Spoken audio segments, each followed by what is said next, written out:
सावधान, आंखें कोमलता से बंद,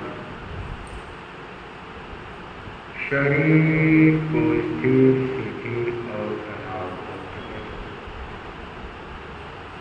मेरुदंड और गर्दन को सीधा रखें। शरीर की पकड़ को छोड़ें, मांसपेशियों को ढीला छोड़ें।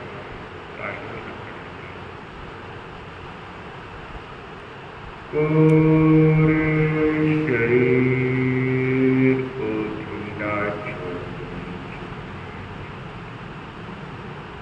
पूरे शरीर को ढीला छोड़ें।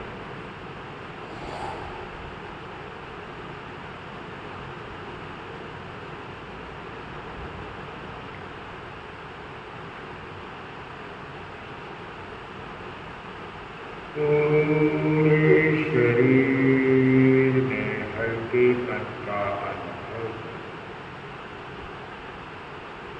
रूई की भांति पूरा शरीर हल्का हो रहा है।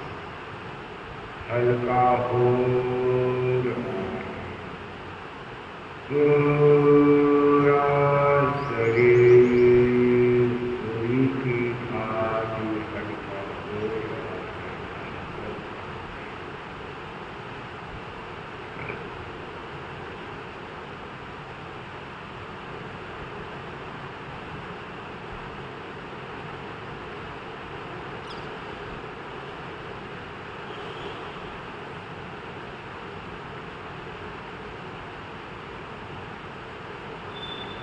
पूरे शरीर में हल्केपन का,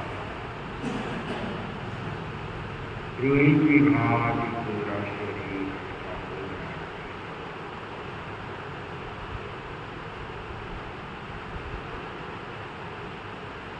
अब पूरे शरीर को शिथिलता का सुझाव दें। पांव के अंगूठे से लेकर सिर तक प्रत्येक अवयव पर चित्त को केंद्रित करें। शिथिलता का सुझाव दें और उसका अनुभव करें। सुझाव दें, पूरा शरीर शिथिल हो जाए।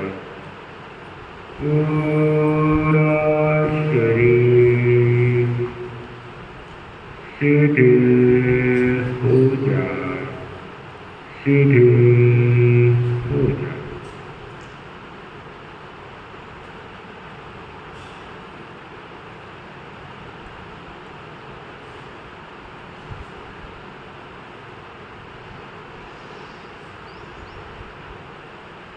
शिथिल शिथिल शिथिल पूरा शरीर शिथिल हो।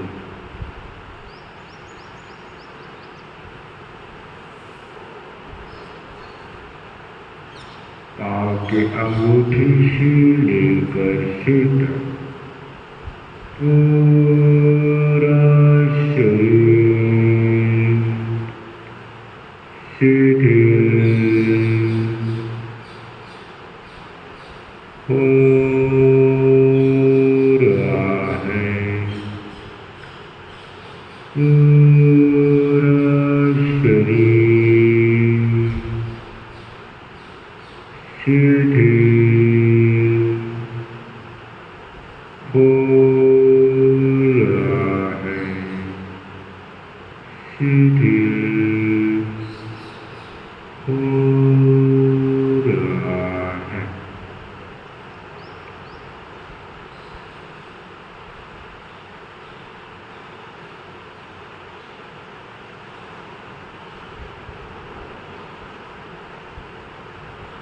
पूरे शरीर में शिथिलता का अनुभव है।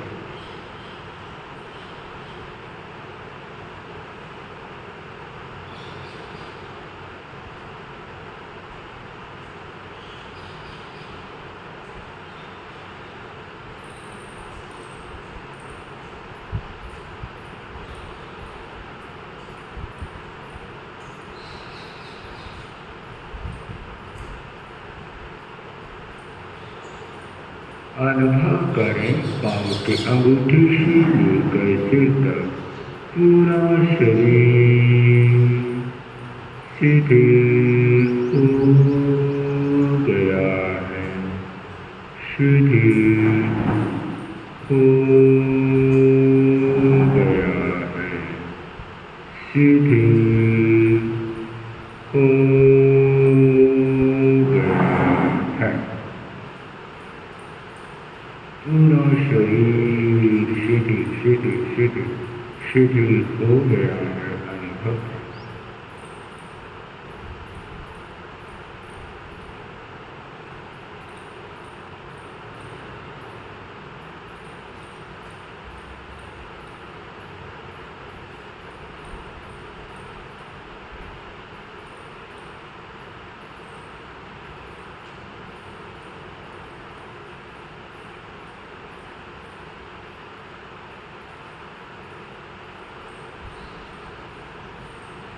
अब श्वास की गति को मंद करें, धीरे धीरे लंबा श्वास लें और धीरे धीरे लंबा श्वास छोड़ें, धीरे धीरे लंबा श्वास लें, धीरे धीरे लंबा श्वास छोड़ें, लंबा और लयबद्ध श्वास लें, लंबा और लयबद्ध श्वास छोड़ें।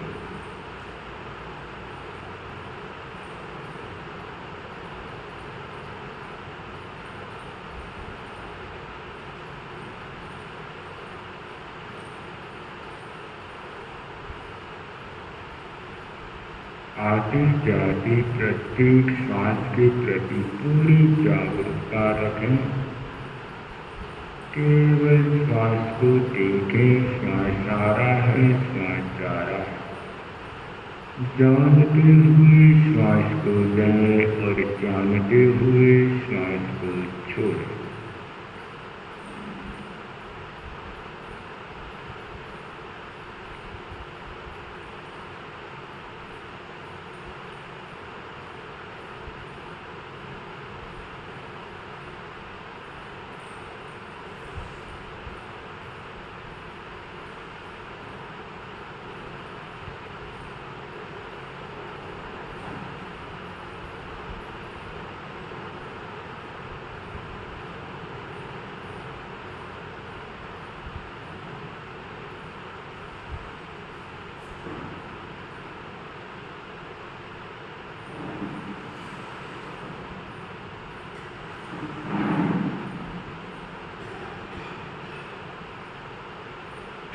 चित्त को नाभि पर केंद्रित रखें, चित्त को नाभि पर केंद्रित रखें।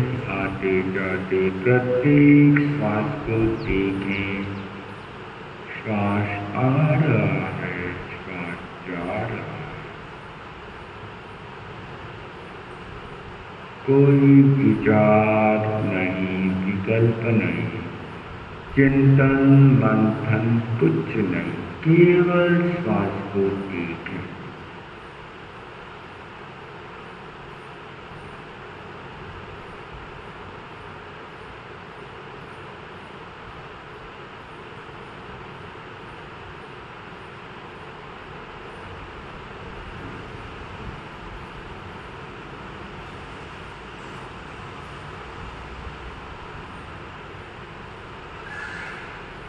श्वास आ रहा है, श्वास जा रहा है, केवल श्वास को देखें। अब अनुभव करें शरीर के चारों ओर श्वेत रंग के परमाणु फैल रहे हैं। शरीर के चारों ओर श्वेत रंग के परमाणु फैल रहे हैं। अनुभव करें।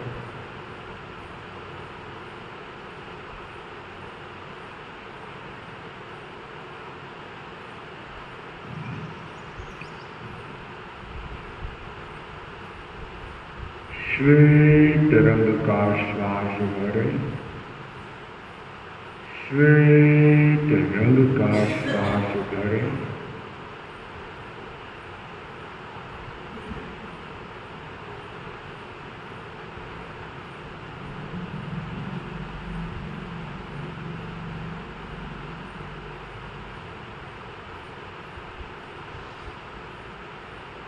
प्रत्येक श्वास के साथ श्वेत रंग के परमाणु शरीर के भीतर प्रवेश कर रहे हैं।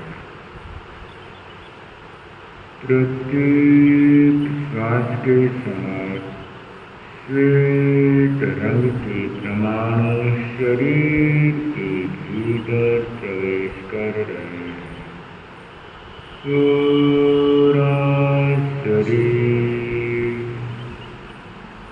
श्वेत रंग के परमाणुओं से भर रहा है। अनुभव करें, पूरा शरीर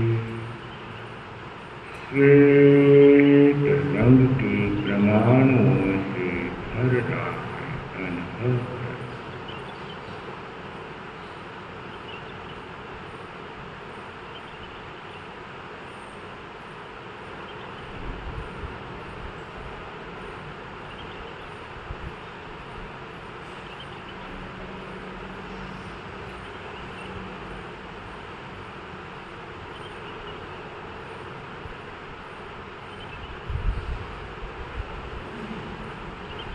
पूरा शरीर श्वेत रंग के परमाणुओं से भर गया है। अनुभव करते, शरीर का कण कण श्वेत रंग के परमाणुओं से भर गया है। अनुभव करते,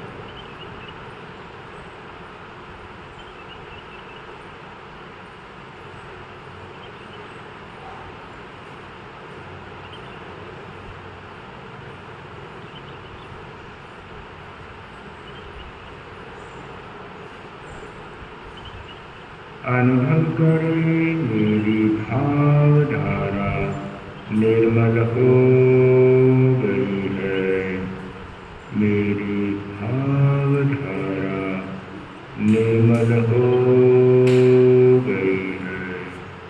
मेरी भावधारा निर्मल हो गई है।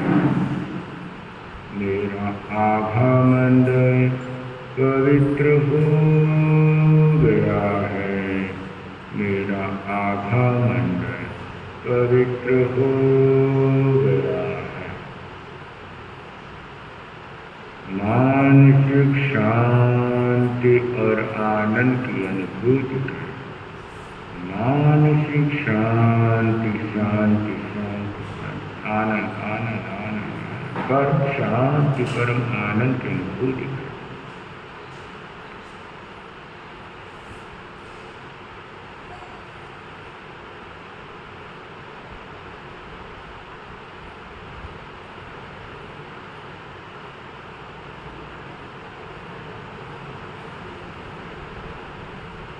परम शांति परम आनंद की अनुभूति करते हुए एक बार ओम की ध्वनि के साथ प्रयोग संपन्न करें। लंबा श्वास भरें।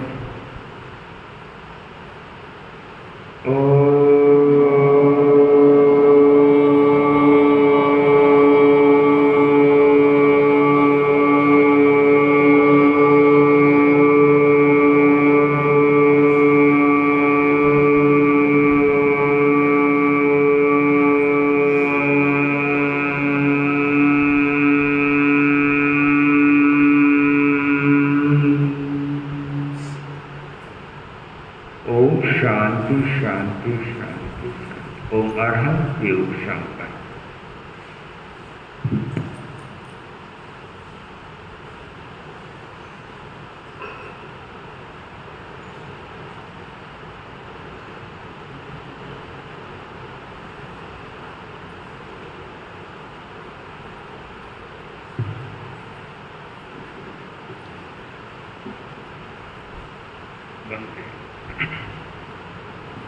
संगमय जीवन हो संयममय जीवन हो, नैतिकता की सुर सरिता में जन जन मन पावन हो, संयममय जीवन हो। अपने से अपना अनुशासन अनुगत की परिभाषा, वर्ण जातिया संप्रदाय मुक्त धर्म की भाषा, छोटे छोटे संकल्पों से मानस परिवर्तन हो, संयममय जीवन हो। मैत्री भाव हमारा सबसे प्रतिदिन बढ़ता जाए, समता से आश्रित समन्वय नीति सफलता पाए, सोच साध के लिए नियोजित मात सूद साधन हो, संयम विद्यार्थी या शिक्षक हो, मजदूर और व्यापारी, नर हो नारी बनने में जीवन सरिया सारी, कथने करने की समानता में गतिशील शरण हो, संयममय जीवन हो। प्रभु बन करके ही हम प्रभु की पूजा कर सकते हैं, प्रामाणिक बन कर ही संकट सागर तर सकते हैं, आज अहिंसा और वीर संयुक्त जीवन दर्शन हो, संयम हो। सुधरे व्यक्ति समाज व्यक्ति से राष्ट्र स्वयं सुधरेगा, तुलसी अनुमित से नाद सारे जग में पसरेगा, मानवीय आचार संहिता में अर्पित तन मन हो, संयममय जीवन हो। नैतिकता की सुर सरिता में जन जन मन पावन हो, संयममय जीवन हो, संयममय जीवन हो।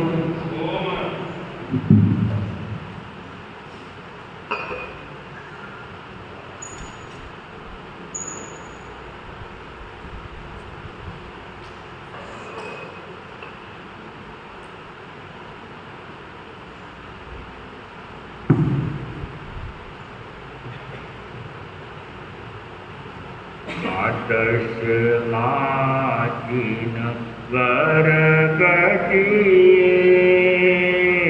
राग किस मच्छर माया ततिये, रघु लाल वरण तन जीव जानी, प्रभु वास को भजन प्राणी, प्रभु वास को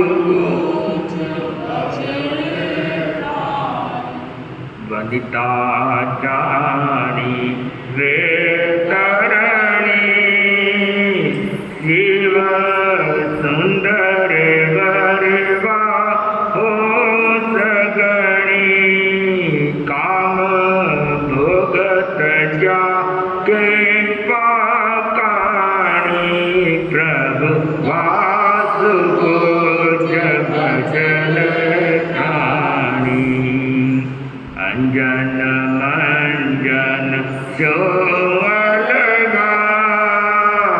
गले पुष्प गिले पद नहीं गिलगा कर्म काट्या ध्यान पत्राणी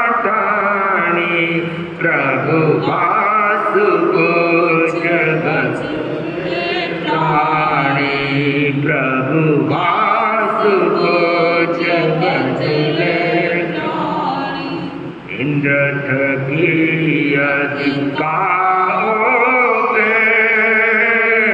करुणा घर कर यनई को भरसा कर दूध किसी वाणी प्रभु वासु को जगत प्रभु वासु को जगत श्री स्नेह पासा तोरणता कया नरक निगोद तन पंता यगव पर तुकराणी प्रभु वासु को जगत प्रभु वासु को गजकुंभनले मृगराजनी किरा दोइली निज आत्मदमणि हिमसुन बहु जीव चैत्राजानी प्रभु वासु को प्रभु वासु को जगत भाद्रवी पूनम गणेशो कर जोड़नमु वासु पूजैसो प्रभु गाथा रोमराय उलसाणी प्रभु वासु को जगत प्रभु वासु को जगत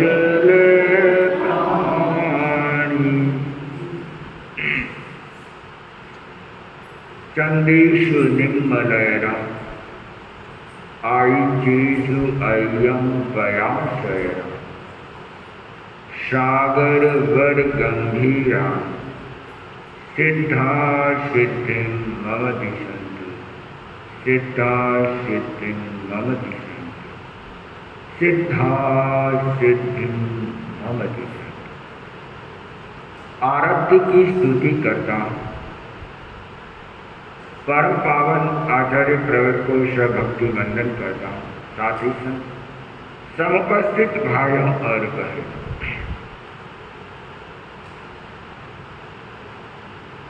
मेघ कुमार ने भगवान महावीर से प्रश्न किया कि भगवान, मैं मानसिक प्रसन्नता को कैसे प्राप्त करूं? मुझे मानसिक आह्लाद, मानसिक सुख कैसे प्राप्त हो और मैं प्रमाद से मुक्त हो जाऊं? तब भगवान ने कहा कि तुम अपने मन, वचन, काया इन तीनों की प्रवृत्तियों को सीमित करो, सम्यक करो, सत्प्रवृत्ति करो। इन तीनों को तुम सद्मार्ग में लगा लो। जब व्यक्ति अच्छे मार्ग पर चलता है तो उसको मंजिल मिल जाती है, और वो मार्ग को छोड़ देता है तो फिर भटक जाता है। मार्ग पर चलना बहुत जरूरी है। कोई व्यक्ति आदतों से लाचार होता है, कोई व्यक्ति नशा पता करता है, तो लोग सीधा बोलते हैं ये कुमार्गी है, ये कुमार्ग पर चलने वाला है, अच्छे मार्ग पर नहीं चलता है। ऐसे आम भाषा में हम ऐसा ही बोलते कि ये कुमार्गी है। तो अच्छे मार्ग पर चलना वह सद्मार्गी होता है। अच्छे मार्ग पर चलने वाले व्यक्ति पर कोई किसी भी प्रकार की अंगुली नहीं उठाता। हर व्यक्ति को अपनी मर्यादा का ध्यान रखना चाहिए, अपनी मर्यादा में रहना चाहिए, अपनी सीमा में रहना चाहिए। जो व्यक्ति मर्यादा और सीमा और अनुशासन में रहता है, जो व्यवस्था में रहता है, चाहे वो संघीय व्यवस्था हो, चाहे वो परिवार की व्यवस्था हो, चाहे वह समाज की व्यवस्था हो, चाहे वह राष्ट्र की व्यवस्था हो, जो व्यक्ति व्यवस्था पर चलता है, मर्यादा पर चलता है, अनुशासन में चलता है, उस व्यक्ति का सदा सम्मान होता है। आचार्य महाप्रज्ञ जी फरमाया करते थे कि तुम मर्यादा का सम्मान करो, मर्यादा तुम्हारी सम्मान करेगा। तुम सहन करो और सफल करो, मर्यादा का पालन करो और सफल बनो। वही व्यक्ति सफल हो सकता है जो अनुशासन, मर्यादा, व्यवस्था की अनुपालना करता है। तो सबकी अपनी अपनी एक मर्यादा होती है, एक अनुशासन होता है, एक व्यवस्था होता है, चाहे वह संघीय व्यवस्था हो, चाहे परिवार की व्यवस्था हो। परिवार में रहने वाले सदस्य यदि पारिवारिक व्यवस्था से नहीं चलते हैं तो पारिवारिक ढांचा गड़बड़ा जाता है। सब अपने अपने मत से चलते हैं, अपने अपने इच्छाओं से चलते हैं, अपनी मर्जी से जो इच्छा है वह कर लेता है, तो वह परिवार फिर कभी विकसित नहीं हो सकता। वही परिवार विकसित हो सकता है जो सदा संगठित रहता है। वही परिवार विकसित हो सकता है जो एक दूसरे का सम्मान करता है। वही परिवार विकसित हो सकता है जिसके भीतर में सदा परस्पर सौहार्द, प्रेम और एक दूसरे के प्रति हित का चिंतन करने वाला होता है, कल्याण का चिंतन करने वाला होता है, तो वह परिवार स्वर्ग बन जाता है। तो मार्ग पर चलना चाहिए। प्रवृत्ति है, मन भी मार्ग पर चले, मन भी इधर उधर नहीं भटकना चाहिए। काया भी मार्ग पर चले, वाणी भी मार्ग पर चले। वचन गुप्ति का बहुत बड़ा महत्व है, मन की गुप्ति का महत्व है और शरीर की गुप्ति का महत्व है। तो भगवान ने मेघ कुमार को कहा कि तुम अपने मन को, अपने वचन को, वाणी को और अपने शरीर को सत प्रवृत्ति में लगा लो, अच्छी प्रवृत्ति में लगा लो, शुभ प्रवृत्ति में लगा लो, प्रशस्त प्रवृत्ति में लगा लो।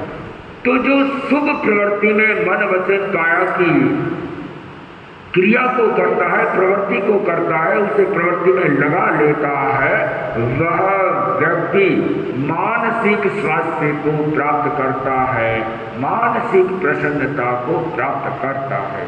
तो भगवान ने कहा है कि तुम मानसिक प्रसन्नता को प्राप्त करना चाहते हो तो अनुत्पन्नानि पुराण कलांश्च पुराकृतान् नयनोपशमं नूनम लक्ष्य से मनसः सुखा। कि तुम यदि मानसिक आह्लाद प्रसन्नता को प्राप्त करना चाहते हो तो नए कलहों को उत्पन्न मत कर। आदमी छोटी छोटी बातों पर कलह कर लेता है, छोटी छोटी बातों पर आवेश कर लेता है। किस बात का आवेश, किस बात का कलह? हम तो साथ रहने वाले हैं, एक दूसरे को यदि सहन कर ले तो घर में कभी कलह नहीं होता है। कहने वाला कौन होता है? घर का ही सदस्य होता है, दूसरा क्यों कहेगा? और घर में अधिकतर झगड़े किस बात के होते हैं? या तो काम को लेकर के होते होंगे कि तुमने काम किया नहीं, मैंने काम कर दिया है, ये काम होता है। तुम तो बैठी रहती हो और मैं ही काम करती हूँ दिन भर, ये क्या होता है? या तुम तो बैठे रहते हो और मैं ही केवल व्यापार करता हूँ, ये कैसे हो सकता है? दो भाई थे और एक भाई अफसर था और दूसरा भाई खेती बाड़ी करता था। तो जो खेती बाड़ी करता था उसकी पत्नी के मन में आया, आपके भाई तो दिन भर बैठे रहते हैं, कुर्सी तोड़ते हैं, कुर्सी पर बैठे रहते हैं, और आप दिन भर खेती करते हो, कितना मेहनत करते हो, कितना धूप में खड़ा रहना पड़ता है, बलदों को हल को जोतना पड़ता है, और आपका भाई कुर्सी पर बैठा है, ऐसा आराम कर रहा है। अब भाई के मन में भी आ गया, तो भाई ने कहा कि भाई साहब आप भी खेती करो और मैं जाकर कुर्सी पर बैठूंगा। अदला बदली कर लेते, दिन भर मैं धूप में अपने आप को तपाता हूं और आप बैठे बैठे मेरी मेहनत का आप खाते हो। अब एक व्यक्ति पढ़ा लिखा वो ऑफिस में काम कर सकता है, वो खेती का काम कैसे कर सकता है? और एक अनपढ़ व्यक्ति है, वो खेती में काम करने वाला है और उसको ऑफिस की कुर्सी पर बैठा देंगे तो क्या होगा, कैसे होगा? मैनेजर को कह रहे तुम झाड़ू निकालो और झाड़ू वाले को कह रहे कि तुम कुर्सी पर बैठ के मैनेजरिंग कर लो, ये संभव नहीं हो सकता है। तो आदमी कलह करता है, छोटी छोटी बातों को कलह करता है, कोई बड़ी बातें नहीं होती है। युद्ध भी होता है तो छोटी छोटी बातों पर युद्ध होता है, बड़ी बातों पर युद्ध नहीं होता है। तो छोटी छोटी बातों पर कलह करके, एक दूसरे का अपमान करके, एक दूसरे को नीचा दिखा करके यदि हम आगे बढ़ना चाहते हैं तो ये संभव नहीं है। नो मन तेल होता है और न राधा नाचती है। ये संभव नहीं है कि आदमी कलह भी करे और फिर विकास की बात करता है, कभी विकास नहीं होता है। कभी कभी व्यक्ति को विकास करने के लिए, आगे बढ़ने के लिए, घर परिवार में शांति रखने के लिए गम भी खाना पड़ता है, गम खाना पड़ता है।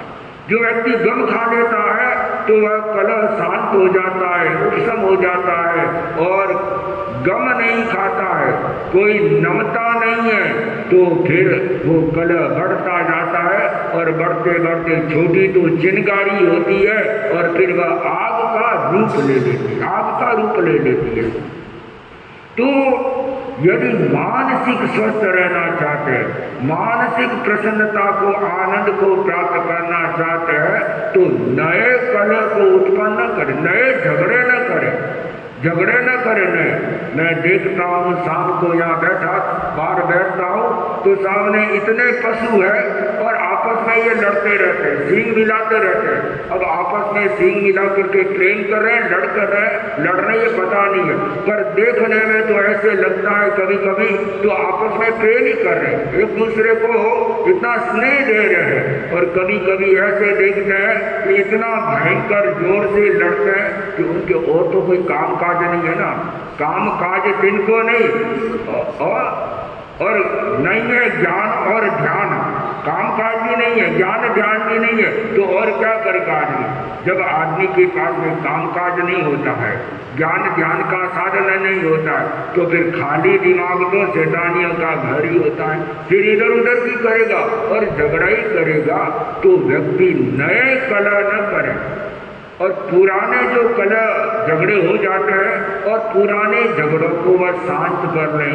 पुराने झगड़ों को शांत करने का जो उपाय है, उपशम करने का उपाय है, वह क्षमा कर दे आदमी। क्षमा वीरस्य भूषणम, क्षमा करना जो सीख लेता है वह उसका आभूषण हो जाता है। और जो क्षमा करना नहीं जानता है, नए नए कलह उत्पन्न करता रहता है, नए नए झगड़े करता रहता है, तो फिर उसको तो झगड़ालू की पदवी मिल जाती है। झगड़ालू ये तो झगड़ा ही करता रहता है। तो फिर वह शांति, मानसिक शांति की कैसे कल्पना कर सकता है? तो भगवान ने कहा है कि तुम मानसिक शांति को प्राप्त करना चाहते हो, शाश्वत सुख को प्राप्त करना चाहते हो, तो नए कलह को उत्पन्न मत कर, पुराने कलह को उपशांत कर, मन को सुखी बना। और भगवान ने दूसरा सूत्र और बताया, कहा कि तुम यदि मानसिक शांति को प्राप्त करना चाहते हो तो क्रोध आदि मानसिक वेगों को शांत कर। को प्रेम पणासे मानो विनय नाशो माया मित्ताणि नासे लोहो सर्व विनाशनो, ये जो क्रोध है आपके प्रेम को नाश कर देता है। उपसमेण हरे को हम, तुम क्रोध को उपशांत कर दो, मान को उपशांत कर दो, लोभ को उपशांत कर दो और माया को उपशांत करो। जो क्रोध मान माया लोभ को उपशांत कर लेता है वह शाश्वत सुख को प्राप्त करता है, वह मानसिक शांति को प्राप्त कर लेता है। क्रोधी व्यक्ति कभी मानसिक शांति को प्राप्त नहीं होता है, उसके क्रोध तो इतना भयंकर होता है और उस क्रोध में उसकी आंखें लाल हो जाती है। क्रोध तो मस्तिष्क करता है और भुगतना आंखों को पड़ता है। कभी कभी क्रोध में इतनी बीपी बढ़ जाती है, ब्लड प्रेशर बढ़ जाता है कि आदमी का ब्रेन हेमरेज हो जाता है। भयंकर क्रोध में आदमी को पता नहीं पड़ता है और वह ब्रेन हेमरेज हो जाता है। आंखें इतनी लाल हो जाती है जैसे कोई आंखों से खून बह रहा है, कभी कभी ऐसा होता है। तो आदमी क्रोध मान माया लोभ को उपशांत करना सीख ले। जो व्यक्ति क्रोधवादी वेगों को उपशांत कर लेता है वह मानसिक प्रसन्नता को प्राप्त करता है। और मानसिक प्रसन्नता प्राप्त करना चाहता है तो शून्य पाप से बचे और अव्याख्यान पाप से बचे। पाप के दो प्रकार ये है, शून्य पाप और अव्याख्यान पाप। अव्याख्यान पाप में आदमी क्या करता है, झूठा आरोप लगा देता है किसी पर, किसी ने गलती किया नहीं है और फिर उस पर झूठा आरोप लगा देता है कि उसने ऐसा किया, मैंने उसको वहाँ ऐसा गलत काम करते हुए देखा। अब वो वहाँ पर गया ही नहीं और फिर भी उसने अफवाह कर लिया कि भीतर में एक द्वेष का भाव होता है और उस द्वेष के भाव के आधार पर इस प्रकार का झूठा आरोप लगा लेता है। व्यक्ति कोर्ट में जाता है और वकील ऐसे सिखा देता है अपने वकील को कि तुम ऐसे ऐसे लिखो तो अगले को जेल हो जाएगी। कभी कभी तलाक के केस होते हैं, तलाक के केस में लड़की वाले ऐसे आरोप लगा लेते हैं जिसकी कल्पना नहीं की जा सकती है। एक महिला जज मेरे पास में आई और उस महिला जज ने बताया कि मेरे सामने एक केस आया, लड़की 25-26 वर्ष की होगी और उसने आरोप लगा लिया कि मेरी बहू ने, सासू माँ ने मुझे बाल पकड़ करके घसीट करके घर से बाहर फेंक दिया, बाहर फेंका। अब जज बड़ी समझदार थी और जज ने कहा कि लड़की की सासू को सामने हाजिर किया जाए, लड़की की सासू को सामने हाजिर किया जाए।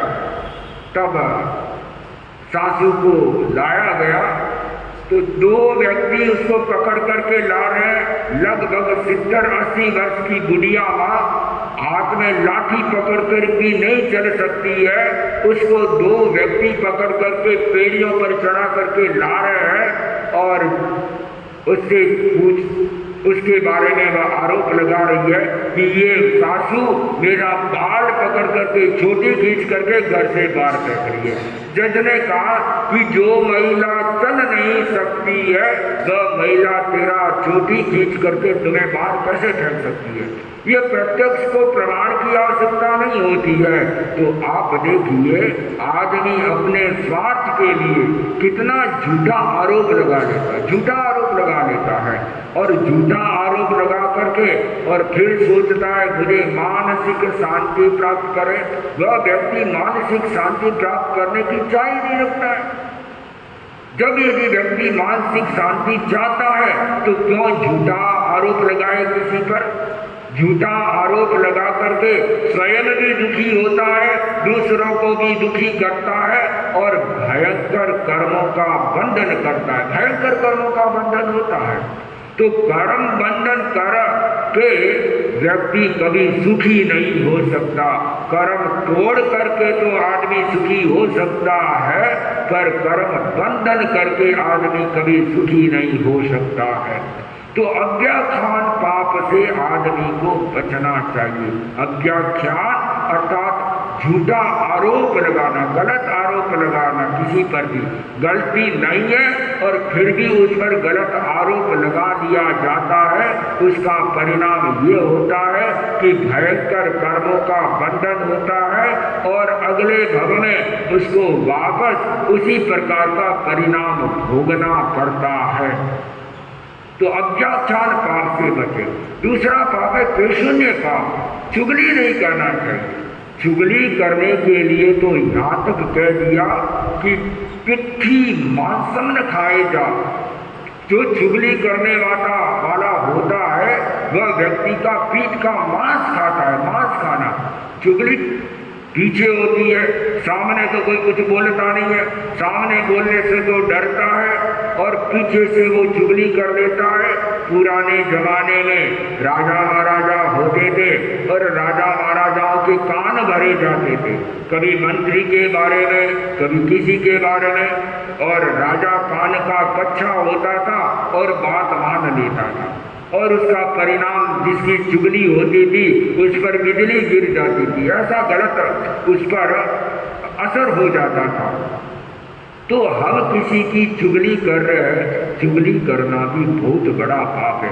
व्यक्ति को कहना है तो सामने कहें, पर कहने का भी अपना तरीका होना चाहिए। प्रेम से कहें, प्यार से कहें, अच्छे से मधुरता और प्रियता के साथ नहीं कहें। कभी कभी आदमी प्रियता से नहीं मानता है तो कड़वी दवा देनी पड़ती है, कड़वी दवा दे दे, पर उसके भीतर में भाव अच्छे होने चाहिए। कभी कड़े शब्दों का प्रयोग करना पड़ जाए पर भाव में विशुद्धता होनी चाहिए। इसलिए कड़े शब्दों का प्रयोग नहीं करना चाहिए कि मुझे किसी का अपमान करना है और उसे नीचे गिराना है। कभी कभी कड़वी दवा का प्रयोग कर ले तो रोग खत्म हो जाता है। भयंकर रोग होता है तो मीठी दवा से काम नहीं होता है, तो कड़वी दवा भी देनी पड़ती है, लेकिन वह उसके हित के लिए होना चाहिए, किसी को गिराने के लिए नहीं। तो आदमी को चुगली करने की बजाय जो सामने है उसको वैसे सामने ही बोल देना चाहिए कि तुमने ये अच्छा काम नहीं किया है। दूसरों को जाकर के करे, दूसरों के आगे, सामने तो कुछ बोलता नहीं है और दूसरों के आगे जाकर बकता फिरता है। मारवाड़ी में कहा जाए बकतो फिरे। तो दूसरों के सामने वह अनर्गलत कुछ ना कुछ बोलता रहता है। चुगली करना एक प्रकार का महापाप है, पीठ का मांस खाने के समान होता है।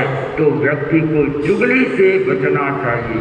जो चुगली से बचता है वह व्यक्ति मानसिक प्रसन्नता को प्राप्त होता है। और तीसरा भगवान ने बताया है कि अप्राप्त विषयों पर अधिकार करने का प्रयत्न न करे। आदमी के पास में जितना चादर होता है उतना ही पाँव फैलाना चाहिए। अब चादर से ज़्यादा पाँव फैलाएगा तो क्या होगा? ठंडी लगेगी पाँव को, पाँव सिकुड़ ले तब तो वो चादर का उपयोग हो जाएगा। और चादर छोटी है, पाँव ज़्यादा है, पास में धन तो कम है और खर्चा ज़्यादा है, तो वह घर कैसे चलेगा? आदमी को अपनी औकात को तोल लेना चाहिए कि मेरी कितनी सामर्थ्यता है, मेरी कितनी ताकत है। जितनी ताकत होती है उतनी ही शक्ति का उपयोग करना चाहिए, और शक्ति से ज़्यादा ताकत का उपयोग करता है तो फिर उसे हार का सामना करना पड़ता है, फिर हार का सामना करना पड़ता है। तो सामग्री संभावना है कि मुझे प्राप्त होने वाली नहीं है, और फिर मन ही मन उसको प्राप्त करने के लिए भीतर में इतना भाव हो जाता है कि वह आर्थ आर्त ध्यान में चला जाता है। अप्राप्त वस्तु के प्रति व्यक्ति आर्त ध्यान में चला जाता है। सामर्थ्यता नहीं है और सामर्थ्यता नहीं होने के कारण फिर वह आर्त ध्यान में चला जाता है। एक वृद्धा अवस्था में व्यक्ति है, अब वो खा पी तो सकता नहीं है, ज़्यादा खाना उसके लिए भी मुश्किल होता है और सेवा करने वाले के लिए भी मुश्किल होता है, पर लालसा मिटी नहीं होती है। ये भी खा लूँ, वो भी खा लूँ, वो भी खा लूँ, पर शरीर साथ ही नहीं दे रहा है। पाचन शक्ति कमजोर है, मुंह में दांत नहीं है और खाने की इच्छा रखता है, तो फिर वह आर्त ध्यान में चला जाता है। तो जो व्यक्ति अप्राप्त वस्तुओं को प्राप्त करने की आकांक्षा नहीं रखता है और प्राप्त जो वस्तुआं हैं उसके प्रति आसक्ति नहीं रखता है, वह व्यक्ति सदा सुखी रहता है, वह व्यक्ति सदा स्वस्थ रहता है, वह शारीरिक स्वस्थ रहता है, वह मानसिक रूप से स्वस्थ रहता है और वह भावनात्मक रूप से स्वस्थ रहता है। तो व्यक्ति यदि सुखी रहना चाहता है, ये छोटे छोटे सूत्र हैं, इन छोटे छोटे सूत्रों को अपने जीवन में धारण कर ले कि मुझे मन को नियंत्रण में रखना है, शरीर को नियंत्रण में रखना है, वाणी को नियंत्रण में रखना है, जिससे मैं परम आनंद को प्राप्त कर सकता हूँ, मन की शांति को प्राप्त कर सकता हूँ। और मन वचन काया की जो निवृत्ति है, उस निवृत्ति से व्यक्ति सदा सुखी बन जाता है। और उसके लिए जरूरी है कि वह अपने इंद्रियों पर नियंत्रण करे। जो व्यक्ति पांचों इंद्रियों पर नियंत्रण कर लेता है, पांचों इंद्रियों के विषयों को नियंत्रण कर लेता है, जो इंद्रियां मांग करती है उस मांग को ठुकराना जान लेता है, मना करना जान लेता है, कभी कभी ना भी करना होता है। घर में व्यक्ति के यहाँ आता है कोई सामान लेने के लिए, लेकिन पता लगता है कि इस व्यक्ति को सामान देने से या इस व्यक्ति को उधार देने से वापस पैसा आने वाला नहीं है। किसी व्यक्ति को पैसा उधार दे देते हैं तो कभी कभी ऐसा स्थिति बन जाता है, पैसा भी चला जाता है और रिलेशन भी खत्म हो जाते हैं, तो वहाँ ना करना भी जरूरी होता है कि ना करना सीख ले। यदि ना कर ले तो पैसे भी नहीं जाएंगे और रिलेशन भी खत्म नहीं होंगे। तो ना करने की भी क्षमता आदमी के भीतर में होनी चाहिए। इंद्रियां मांग करे, मन मांग करे, शरीर मांग करे, तो जितनी आवश्यकता है उतनी तो पूर्ति कर ले, और आवश्यकता से ज्यादा मांग करे तो उसे मना कर ले, फिर उपवास पचक ले, बेला पचक ले, अठाई कर ले। जैसे अभी पचरंगी तप शुरू हुआ है, तपस्या शुरू की है, उपवास बेला तेला चल रहे हैं। राजू के आज चौला है, राजू की विशेष के भी चौला है, तो ये तपस्या शुरू हो गई, बेले भी शुरू हो गए, तो पचरंगी तप चल रहा है। तो ये पचरंगी तप क्या है, ये तपस्या क्या है? ये तपस्या है शरीर की मांग को ठुकराना, इंद्रियों की मांग को ठुकराना।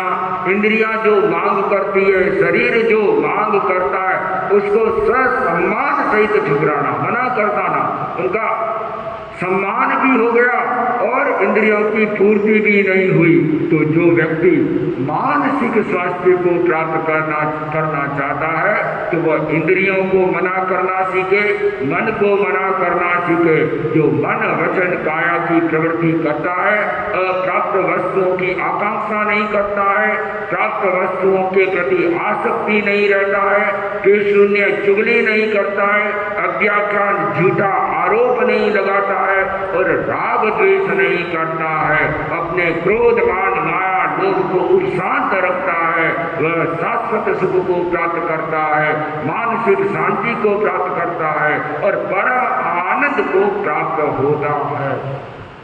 तो परम आनंद को प्राप्त करने के लिए अति मुक्तक ने भगवान महावीर की शरण को स्वीकार किया। सब कुछ होने के बावजूद भी राजपूत राजपुत्र होने के बावजूद भी, राजकुमार होने के बावजूद भी उसने इंद्रियों की मांग को ठुकरा दिया, विषयों के प्रति आसक्ति को ठुकरा दिया। एक छोटा बच्चा कितनी बड़ी समझ रखने वाला, और उसने अप्राप्त वस्तुओं के प्रति कोई आकांक्षा नहीं रखी, और जो प्राप्त वस्तु था, प्राप्त राज था, उसको भी ठुकरा दिया। लेकिन माँ की मनवार को उसने सम्मान किया। भगवान महावीर जब गर्भ में आए और देखा कि मेरे हलन चलन से माता को तकलीफ हो रहा है, तो गर्भ में स्थिर हो गए। माँ उदास हो गई। माँ को उदास देखा कि ये क्या, मैंने तो माँ की शांति के लिए, माँ को कष्ट नहीं हो इसलिए गर्भ में स्थिर हो गया, लेकिन उससे तो माँ को और ज़्यादा कष्ट हुआ, तो वापस हलन चलन कर दिया। भगवान महावीर ने संकल्प कर लिया कि जब तक माता विद्यमान रहेगी, 100 वर्ष तक नहीं पहुंचेगी, तब तक मैं संन्यास को ग्रहण नहीं करूंगा। तो माँ की ममता को भगवान महावीर ने समझा, माँ की मनवार को अब अतिमुक्तक भी समझ रहा है। तो मनड़े मायूसी माँ के आख्या आसुरा नागे, दिल दिल बोले कालूरा जाके रे जाया एक सुमारी ममता आगे।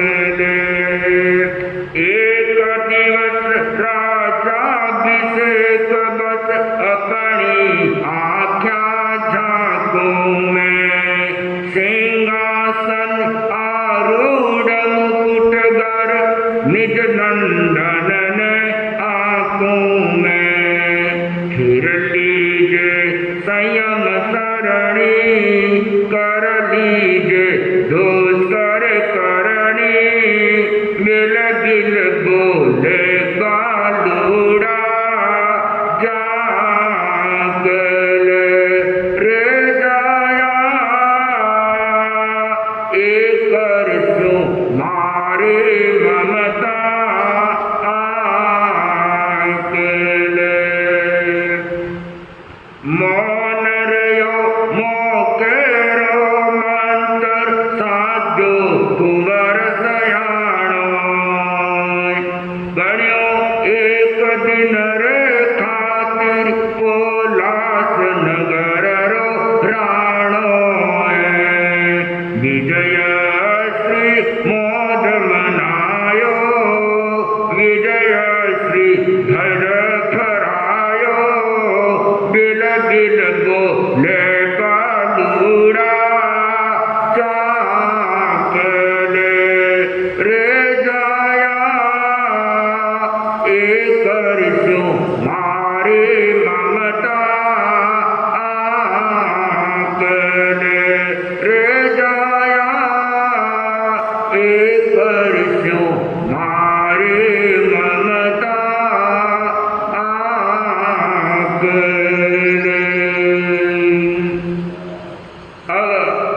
माँ ने बेटे से कहा कि बेटा, मेरी एक अंतिम इच्छा है और उस अंतिम इच्छा को तुम पूरी कर, बस।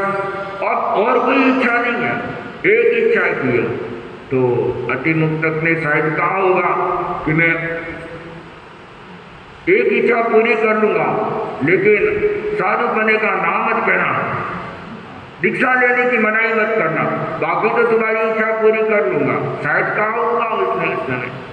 तो माँ ने कहा कि बेटा, मेरी एक इच्छा है, वह इच्छा है कि एक दिन के लिए मैं तुम्हें राजा बनते हुए देखूं। केवल एक दिन के लिए तुम राजा बन जाओ, सिंहासन पर बैठ जाओ और उस सिंहासन पर शोभित होते हुए मैं तुम्हें देखना चाहता हूँ, तुझे अपने नजरों से निहारना चाहता हूँ सिंहासन पर बैठे बैठे। तो माँ ने सोचा होगा कि सिंहासन पर जब राजा बन जाएगा, बैठ जाएगा ना, फिर सारे राज्य की स्थिति देख करके, भोग विलास को देख करके और ठाट बाट देख करके, मौज मस्ती को देख करके शायद मन बदल जाए। पर वह तो मेरू की भांति मन अटल था, अतिमुक्त का मन अटल था। तो वह माँ की इस मनुहार को उसने मौन उत्तर दे दिया, कुछ बोला नहीं। कि माँ ने कहा कि तुम सिंहासन पर बैठ जाओ और उसके बाद में भले तुम संयम ले लेना। तो अतिमुक्तक मौन है और मौन लक्षण होता है कई बार सहमति का। मौनम सहमति लक्षणम, मौन सहमति का लक्षण हो जाता है। तो एक दिन के लिए अतिमुक्त को राजवस्त्रों से सुशोभित किया गया और पोलास नगर का राजा बनाया। और विजयश्री माता, विजय पिताजी, माता पिता इतने खुश हो गए अपने बेटे को सिंहासन पर बैठकर देखते हुए। और राजा ने खूब एक दिन के लिए उत्सव मनाया, ध्वजाएं फहराई कि अपना बेटा अब राजा बन गया है।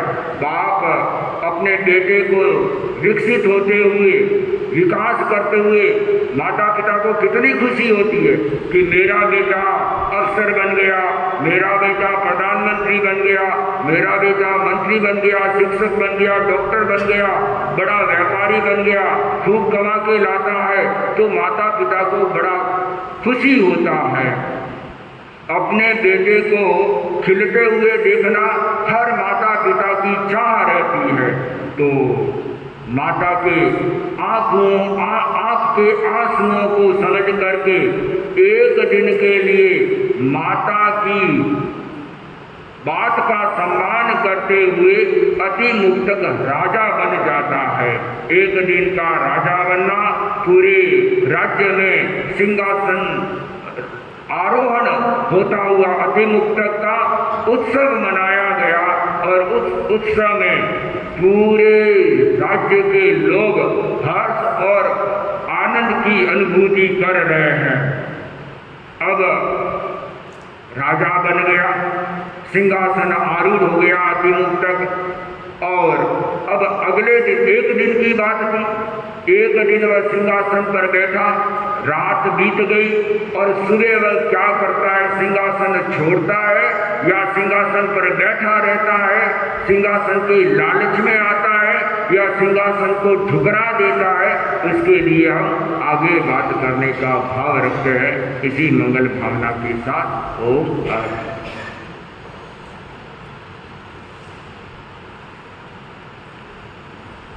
आज की उपवास की बारी है दाकू देवी संकेतजा, कांतिलाल नारका।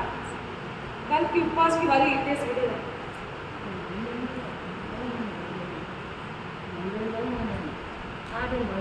तपस्या का क्रम चल रहा है, अब वापस तपस्याएं शुरू हो गई है। अच्छा है,